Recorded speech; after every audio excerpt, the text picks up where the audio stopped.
Hello my dear friend, কেমন আছো সবাই? আশা করি অনেক অনেক ভালো আছো, আর আমিও ভালো আছি। তোমরা দোয়া সো বন্ধুরা, আজকে আমি দেখাবো আমাদের যে গো টু ফ্রিল্যান্স পয়েন্ট এই ওয়েবসাইটে কীভাবে কাজ করতে হবে। তো সবার আগে আমরা গুগলে এসে সার্চ করব go to freelance point dot blogspot dot com, ঠিক আছে? তো আমি সার্চ করে নিচ্ছি। তো আমাদের এই ওয়েবসাইটে আমি একদম এ টু জেড আজকে দেখাবো কীভাবে তোমরা অ্যাকাউন্ট খুলে এবং তোমাদের যে লিঙ্ক সেটা সেট আপ করবা, তোমাদের প্রোফাইল পিকচার দিবা। তো দেখো, আমরা এখন একটু ওয়েট করি, লোডিং নিচ্ছে। ওকে, তো সাইন আপ পেজে চলে আসছি। প্রথমে হচ্ছে তোমরা নাম দিবা, এরপরে হচ্ছে তোমরা তোমাদের পছন্দ মতো একটা জিমেল দিতে পারো। এখানে নিজের জিমেল দিতে হবে না, তোমরা তোমাদের মতো করে জিমেল দিলে হবে। তো আমি একটা নাম দিয়ে নিলাম 007, এরপর আমি 007@gmail.com এইটা বসাইলাম। তারপর আমি একটা পাসওয়ার্ড দিয়ে নিলাম, ঠিক আছে? এরপর আমি সাইন আপে ক্লিক করলে আমাদের অ্যাকাউন্ট খোলা হয়ে যাবে। খুব সিম্পল, এটা সবাই পারবে। তো সবাই অ্যাকাউন্ট খুলে নিবা। তো দেখো, আমরা এখন লোডিংয়ে যাচ্ছে। ওকে, আমি পাসওয়ার্ডটা সেভ করে নিলাম। ব্যাস, আমি অ্যাকাউন্টে চলে আসছি। তো দেখেন, এই যে 007 নামে আমার সবার উপরে প্রোফাইলটা। তো ওই যে প্রোফাইলের কোনায় দেখবেন একটা টালা দাও, ওখান থেকে এডিট করবেন। আচ্ছা, আমি একটা পিকচার, সবার আগে আমি একটা পিকচার দিব। তো একটা পিকচার আমি গুগল থেকে সার্চ করে নিই, এখানে নিজের পিকচার দিবেন। আমি জাস্ট আপনাদেরকে দেখাচ্ছি। তো দেখি 007-এর কোন পিকচারটা একটু সুন্দর হবে, আমি একটু খুঁজে নিচ্ছি, ওয়েট।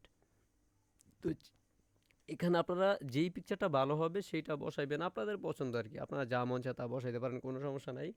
তো নাম কিন্তু প্রথমবারই দিতে হবে, নাম আমরা চেঞ্জ করি না। নাম চেঞ্জ করার অপশনটা আমি দেই নাই। পরবর্তীতে কেউ নাম চেঞ্জ করতে পারবে না। নাম প্রথমে অ্যাকাউন্ট খোলার সময় যেটা দিবেন সেটাই থাকবে। শুধু পিকচারটা এনি টাইম চেঞ্জ করতে পারবেন। আবার ওই যে লিঙ্কটা মানে যেই লিঙ্কে আপনি ভিজিটরকে নেবেন সেই লিঙ্কটাও এনি টাইম চেঞ্জ করতে পারবেন। তো আমরা পিকচারটাকে এখন কি করব, ইউআরএলে কনভার্ট করব। তাহলে আমরা এখানে ইমেজ টু ইউআরএল লেখলেও হবে, অথবা আমি যে পোস্ট ইমেজের মাধ্যমে করি। তো পোস্ট ইমেজ সার্চ করে নিয়ে আমি আমার ইমেজটাকে এখন আপলোড দিলাম এখানে। তো দেখেন, একটা ইউআরএল তৈরি হবে এখানে, যে ডিরেক্ট লিঙ্ক নামে যেই 2 নাম্বার লাইনটা, সেখান থেকে আমি লিঙ্কটাকে, এই যে 2 নাম্বার লিঙ্কটা আমি কপি করবো, যেটাকে ডিরেক্ট লিঙ্ক লেখা। তো এখন আমি আমার প্রোফাইলে চলে আসলাম, লক বাটনে ক্লিক করলাম। দেখেন, উপরের লাইনে হচ্ছে পিকচারের লিঙ্ক, উপরেরটা। তো উপরের যে পিকচারের লিঙ্ক উপরের লাইনে, সেটা আমি পুরাটা রিমুভ করে নতুন লিঙ্কটা বসে সেভে দিলাম। ব্যাস, আমার পিকচার সেভ হয়ে গেল। এরপর আমি দ্বিতীয় লিঙ্কে হচ্ছে লিঙ্ক দিব, মানে আমার যেই লিঙ্কে মানুষ ক্লিক করবে সেই লিঙ্কটা বসাবো। তো আমি আবার সার্চ করব, এখানে আমি কি দিতে পারি? আচ্ছা, ফেসবুক দিব নাকি? না না, ফেসবুক দিব না, আমি অ্যাডস্টার দিয়ে দেখাই আপনার করে। তো আমি অ্যাডস্টার লিখি, দেখি। ওকে, তো আমি এখন এই অ্যাডস্টার যে লিঙ্ক, সেই লিঙ্কটাকে এখান থেকে কপি করে নিব। তো লিঙ্কটাকে কপি করে নিয়ে হচ্ছে আমি আমার ওই লিঙ্কের জায়গায় বসাবো, যেখানে ক্লিক করলে মানুষ পয়েন্ট আর্ন করবে, আর হচ্ছে আমার এই লিঙ্কে চলে আসবে, ঠিক আছে? তো আমি এই যে লক বাটনে ক্লিক করলাম। এখন 2 নাম্বার মানে নিচের লিঙ্কটা হচ্ছে ডিরেক্ট লিঙ্ক।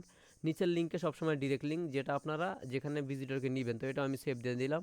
তো এখন আমার যে বাটন থাকবে, সেই বাটনে কেউ ক্লিক করলেই তখন কি হবে, সে আমার লিঙ্কে চলে যাবে।